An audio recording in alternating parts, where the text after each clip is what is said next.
हमारा टॉपिक चल रहा है अमेरिका का स्वतंत्रता संग्राम, जिसके अंतर्गत हम देख रहे हैं अमेरिका में की क्रांति के कारण। उसके अंतर्गत हमने है वो लास्ट लेक्चर में 8वां कारण नई आर्थिक नीति डिस्कस किया था, जिसके अंतर्गत sugar act, currency act, industrial act, stamp act,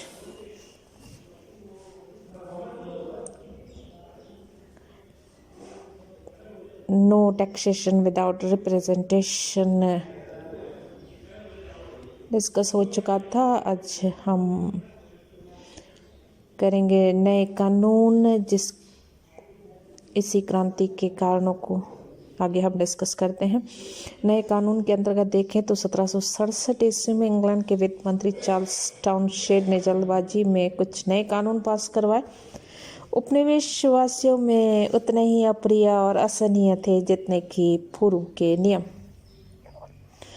एक नियम ये बना कि शीशे, कांच, रंग, चाय और अन्य कई वस्तुओं पर जिनका आयात उपनिवेशों में होता था चुंगी लगाई गई। इससे होने वाली आय का उपयोग उपनिवेशों में ब्रिटिश सरकार की ओर से नियुक्त गवर्नरों तथा राजकीय कर्मचारियों के वेतन और अन्य खर्चों के भुगतान के लिए किया जाना था।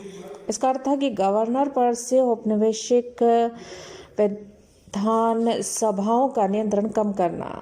इससे उपनिवेशियों को यह विश्वास हो गया कि ब्रिटिश संसद उपनिवेशों के मामलों में और अधिक नियंत्रण रखने की सोच रही है। दूसरे नियम के द्वारा यह तय किया गया कि उपनिवेशों में उत्पादित समस्त वस्तुओं पर चुंगी की वसूली सम्राट द्वारा नियुक्त कमिश्नर से ही होगी। इन कमिश्नरों का वेतन इंग्लैंड के राजकोष से चुकाने की व्यवस्था की गई, अर्थात इन्हें भी उपनिवेशों के नियंत्रण से मुक्त रखा गया। तीसरे कानून के अंतर्गत ईस्ट इंडिया कंपनी द्वारा अमेरिका को भेजी जाने वाली चाय पर जो चुंगी लगती थी उसे समाप्त कर दिया गया। इससे ईस्ट इंडिया कंपनी के लिए अमेरिकी तस्कर व्यापारियों की अपेक्षा सस्ती दरों पर चाय बेचना संभव हो पाया। एक अन्य कानून के उपनिवेशों के उच्च न्यायालयों को विस्तृत अधिकारों के वारंट्स यानी कि रिट्स ऑफ असिस्टेंस जारी करने के अधिकार भी दिए गए। इस प्रकार जिन सामान्य तलाशी वारंटों से उपनिवेशी घृणा करते थे उन्हें अब वैधता प्राप्त हो गई।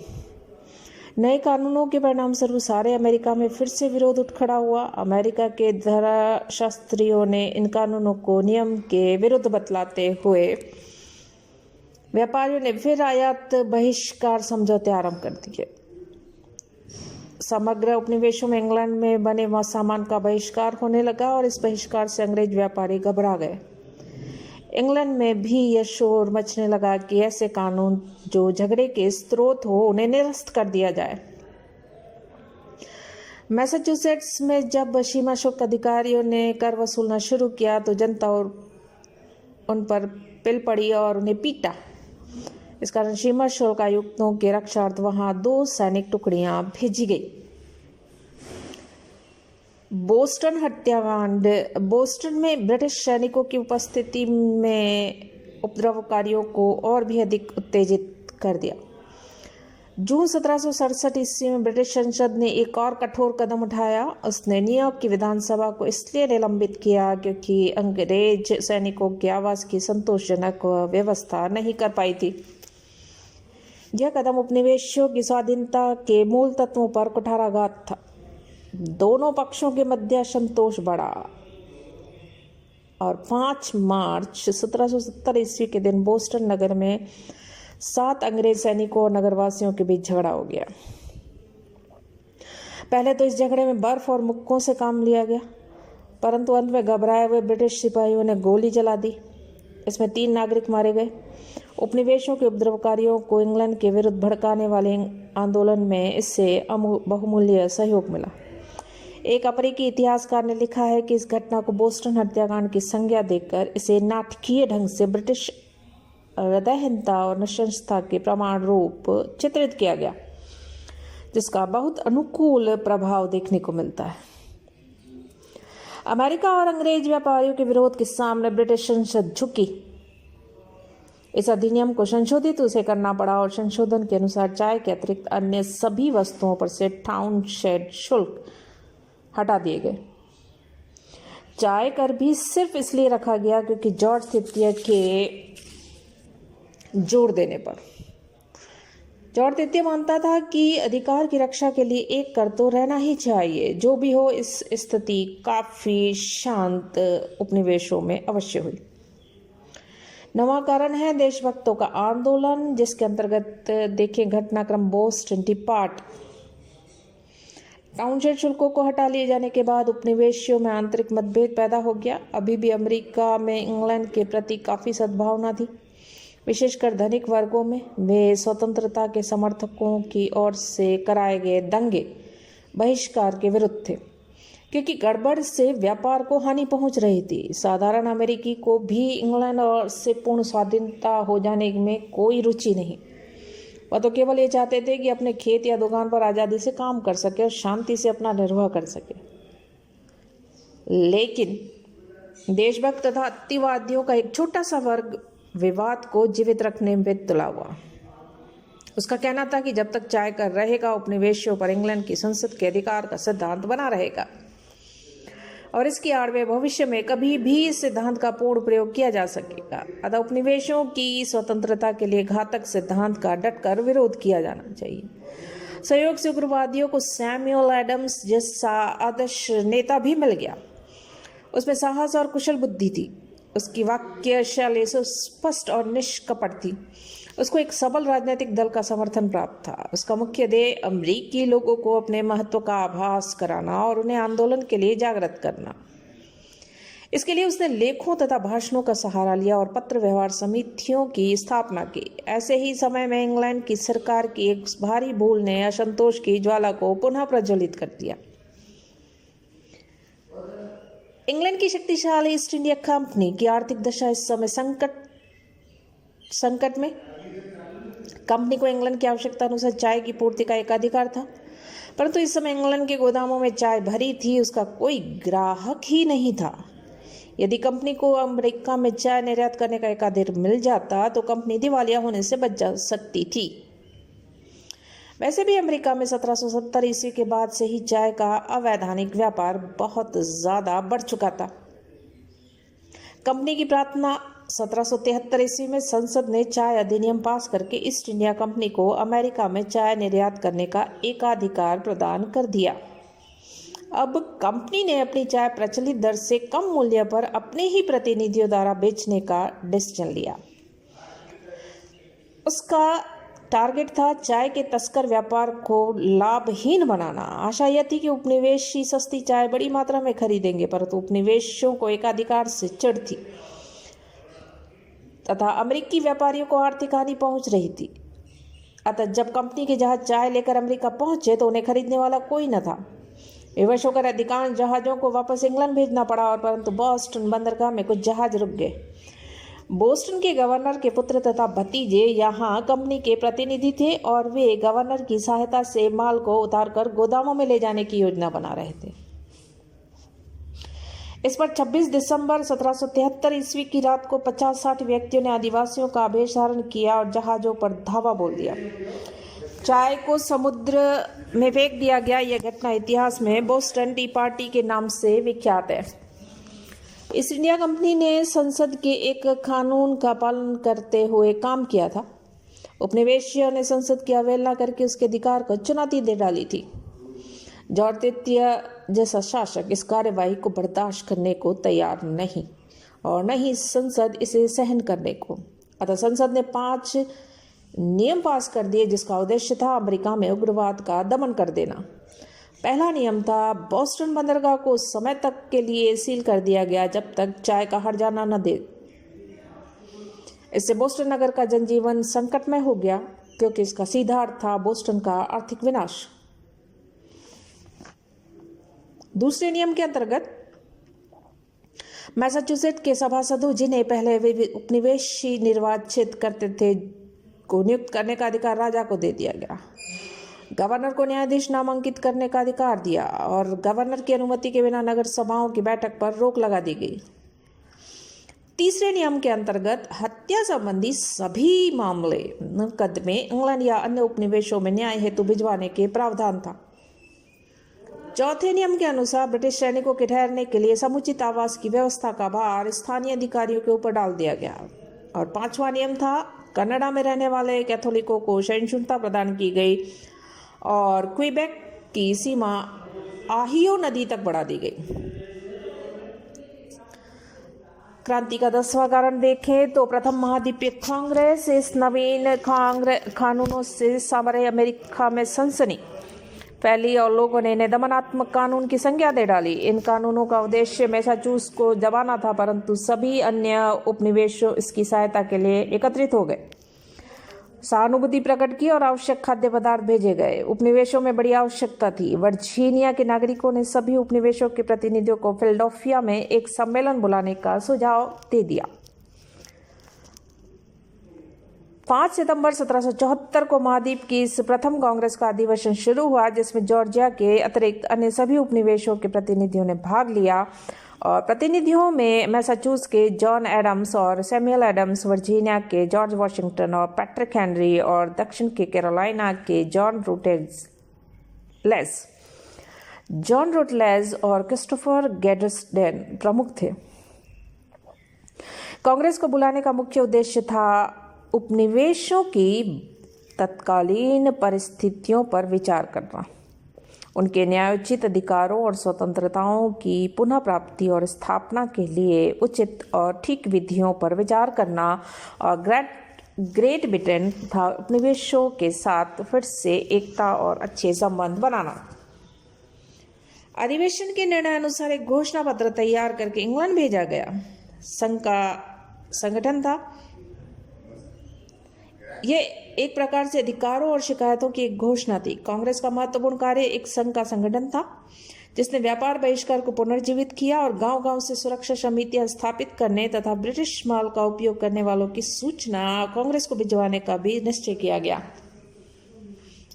अंत में यदि गड़बड़ समाप्त न हो तो मई 1775 ईस्वी को एक और सम्मेलन बुलाने का निश्चय हुआ, परंतु स्थिति में कोई सुधार नहीं हुआ। मैसाचुसेट्स में तनाव जोरों पर था और वहां के स्वयंसेवकों ने कनकॉर्ड में गोला बारूद का संग्रह करना शुरू कर दिया। 19 अप्रैल 1775 को जनरल गेजे ने इस युद्ध सामग्री के संग्रह करने पर जॉन हैनकॉक और सैमुअल एडम्स को गिरफ्तार करने की ऑर्डर दे दिए। स्वयंसेवकों की एक छोटी सी टुकड़ी ने लैंगिस्टन गांव के पास ब्रिटिश सेना को मार्ग रोकने का विफल प्रयास। इस प्रयास में 8 स्वयंसेवक मारे गए। इसकी सूचना तत्काल सभी उपनिवेशों में फैली और कनकॉर्ड से वापस लौटती अंग्रेज सेना को हजारों स्वयंसेवकों से टक्कर लेनी पड़ी और बहुत से ब्रिटिश सैनिक मारे गए।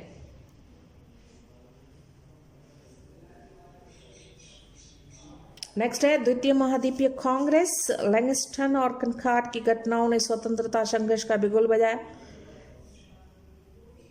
इन्हीं अनिश्चितताओं भरी परिस्थितियों में 10 मई 1775 को फिलाडेल्फिया में द्वितीय महाद्वीपीय कांग्रेस की बैठक हुई।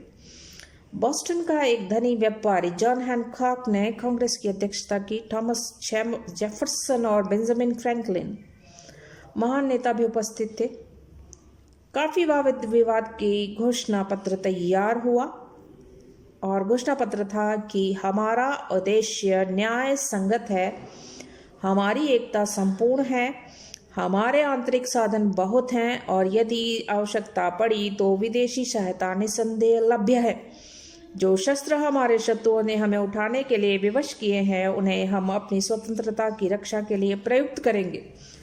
हम दास होने की अपेक्षा स्वतंत्र होकर मरने का एक मत से संकल्प कर चुके हैं। इस घोषणा के साथ ही शुरू हुआ कांग्रेस के लिए सेना खड़ी करने की योजना पर अमल करना। अब इस योजना के लिए उन्होंने जॉर्ज वाशिंगटन को प्रधान सेनापति बना दिया और दूसरी तरफ जॉर्ज तृतीय तथा ब्रिटिश संसद ने उपनिवेशों की ओर से की गई प्रार्थना पर कोई ध्यान ही नहीं दिया।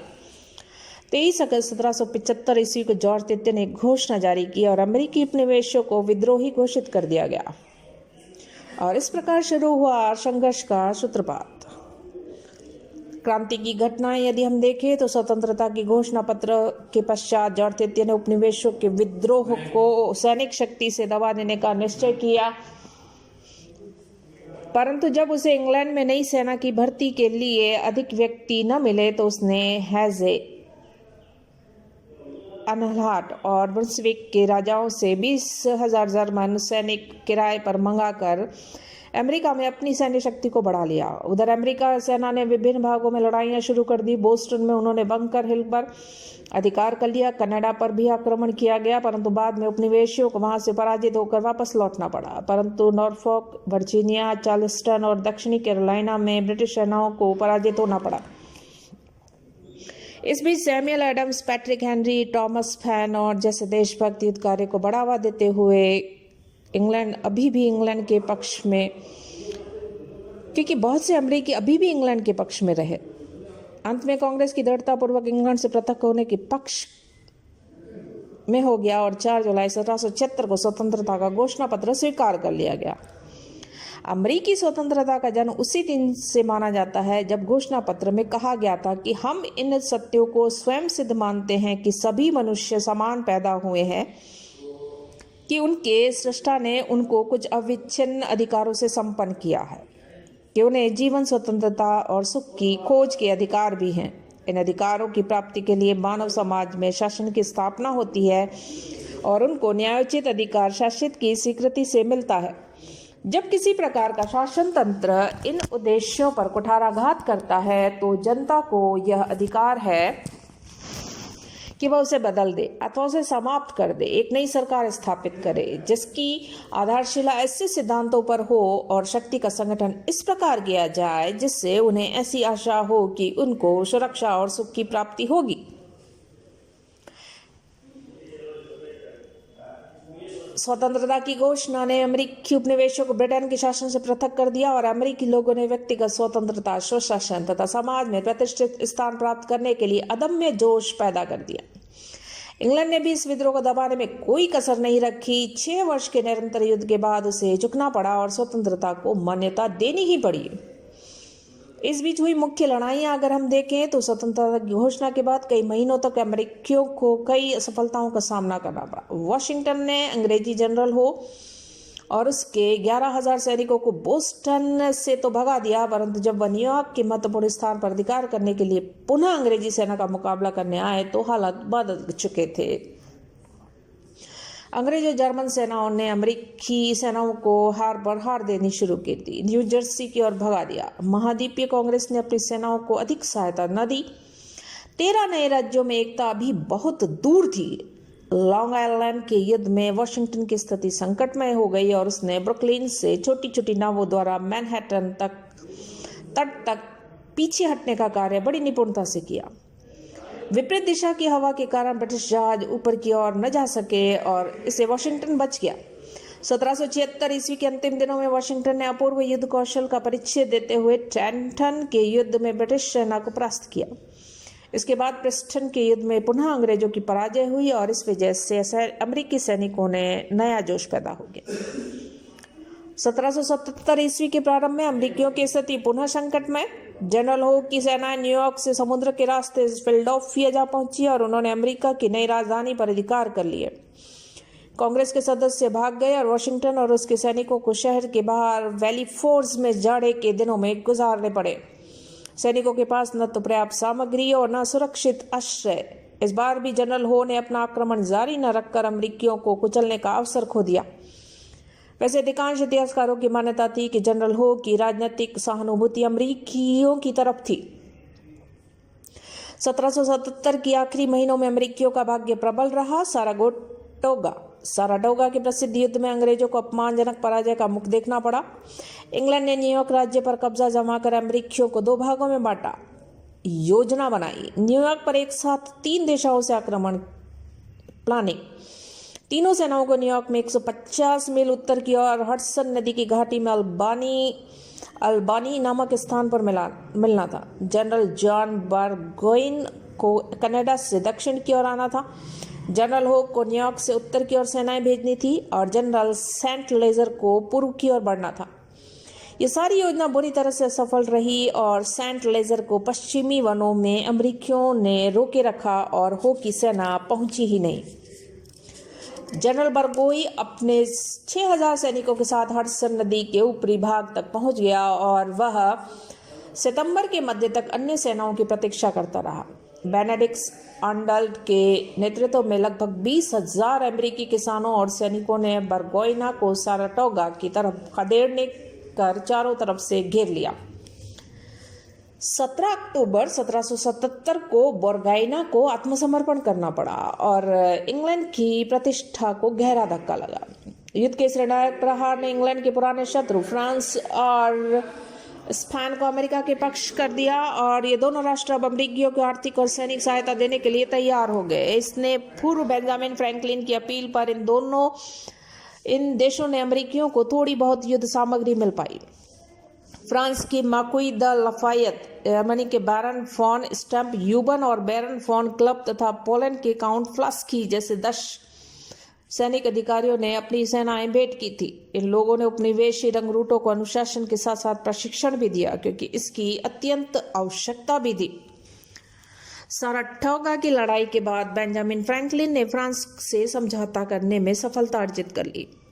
दोनों देशों ने इस समय तक युद्ध में एक दूसरे का साथ देने का वचन दिया जब तक कि उनमें से एक सुलह के लिए तैयार न हो जाए।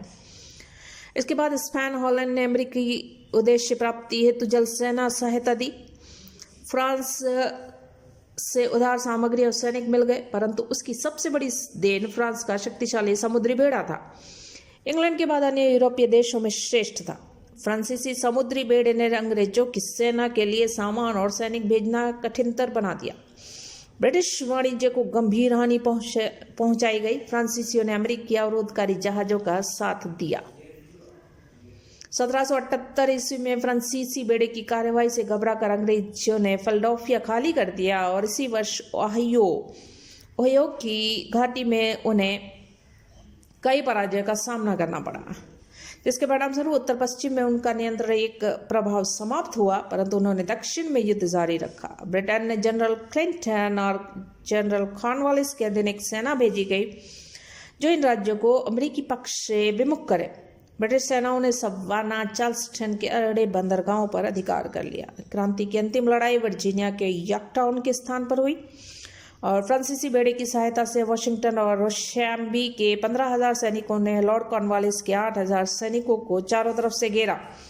यद्यपि कॉर्नवालिस ने घेरा तोड़ने के लिए कई बार बड़ी वीरता से आक्रमण किया, परंतु उसके सभी प्रयास निष्फल रहे और अंत में 19 अक्टूबर 1781 को उसने आत्मसमर्पण कर दिया। और जब इंग्लैंड के प्रधानमंत्री लॉर्ड नॉर्थ को इसकी सूचना मिली तो अनायास ही उनके मुंह से निकला, हे ईश्वर, सब कुछ समाप्त हो गया।